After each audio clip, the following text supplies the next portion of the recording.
What if I told you there is no such thing as a 50-50 business partnership?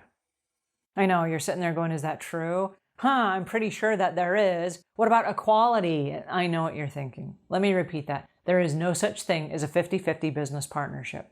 I'm Angela Brown, and this is Ask a House Cleaner. This is a show where you get to ask a house cleaning question, and I get to help you find an answer. Now, right now, this week, we're doing a partnership series, and we're breaking down what it means to have a business partner. Why people go into business with other business owners hoping to have a business partner. Then we're going to talk about the agreements that must be in place if you're going to have a business partnership survive. We're going to talk about why business partnerships fail. And then we're going to talk about the exit strategy so that if the business fails, or if the partnership fails, or if there's a family emergency, or if there's some tragedy or calamity, what the exit strategy is so both people can get out and go their separate ways without collateral damage. Okay? So this is the partnership series.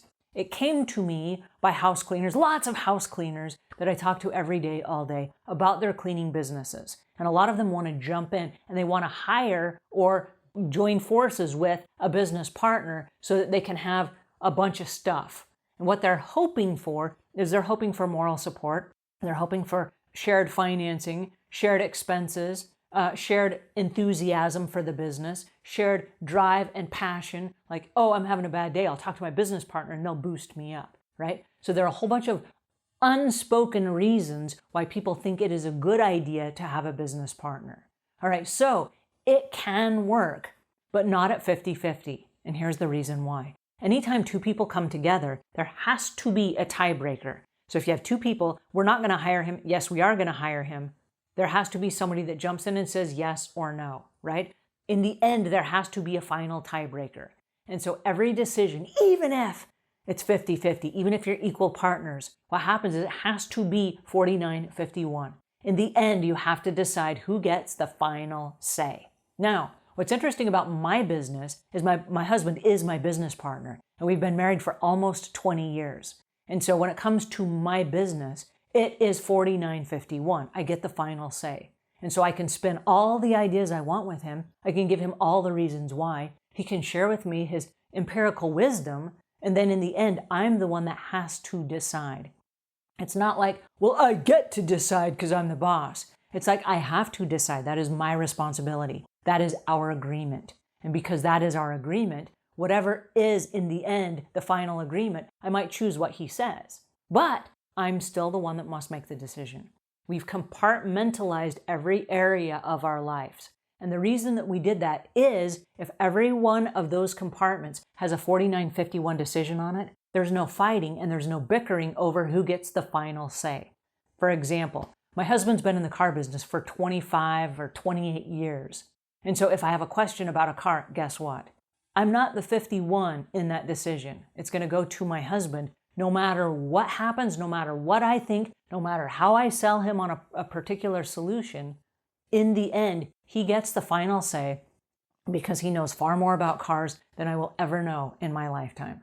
Now, when it comes to house cleaning, should he want a particular kind of broom, mop, vacuum, or whatever, I'm going to get the final say. And it's not that I'm better than him or I'm smarter than him, but I have far more experience in that area than he does. And I will always win that fight, okay? So instead of us bickering and arguing and whatever, again, he can sell me all he wants. And it's going to come down to my final decision based on, and here's where it gets really interesting, based on the best information that you have and your experience. People make decisions based on the best information that they have and their experience. So when you go into partnership with someone else, and you are the 51 decision maker for whatever that compartment is, you're basing it on the best information that you have and your experience. And so what it comes down to when you break apart your business, if you're going to have a business partnership, you have to break apart the areas of your business, of the two of us. And this is if you're going into business with someone who has the most experience in finance. They're going to get the 51, right?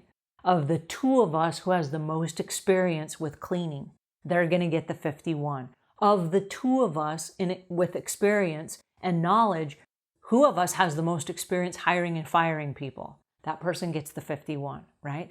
So in the end, you have all these different facets of your business. And even though you may have an equal partnership, what happens is you always default to that person for their area of expertise. So you're not fighting going, well, I want to do it my way this time. Are you the most educated? Do you have the most experience? Are you the wisest person to make this decision on behalf of the entire company? And if the answer is no, you're not the 51. And so I want you to stop as you start this process of, oh, I think I'm going to get a business partner. I want you to stop and break down what are the areas of your business. And I want you to be very granular about it, okay? Because every single area has an opinion. And everything you do in your business has an opinion and a decision that has to be made. Are we going to do Twitter on our business? That's a decision. That is a social media decision someone has to make for your business. Are you going to do Twitter? And then you have to decide on the social media platform, what platforms are you going to be on? How much money are you going to spend? What are you going to do? What is your participation and activity going to be there? Are you going to grow a following there? There are a lot of decisions that have to be made. Are you the 51 or the 49 in that decision? Make a decision today. Who makes that decision? It's going to be social media. It's going to be marketing. It's going to be paid ads. It's going to be all the different facets of who buys the cleaning chemicals. What kind of cleaning chemicals do we use? Who's going to pay for the vehicles of the cars that we drive in our business? What kind of cars are we going to drive in the business? Are we going to wrap those cars that we drive in the business, or are they going to be unmarked cars? Every single decision that you make is going to have a decision. And if you go into this thinking it's 50-50 and it's a tiebreaker and you get your say in every one of these areas, you are sadly mistaken. Because what's going to happen is the two of you are going to come together and there will be disagreements on some things at some point.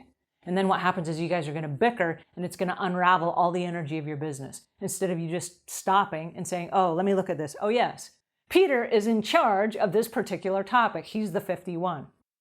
You back off. This is not your fight to fight. You don't get to win this one, right?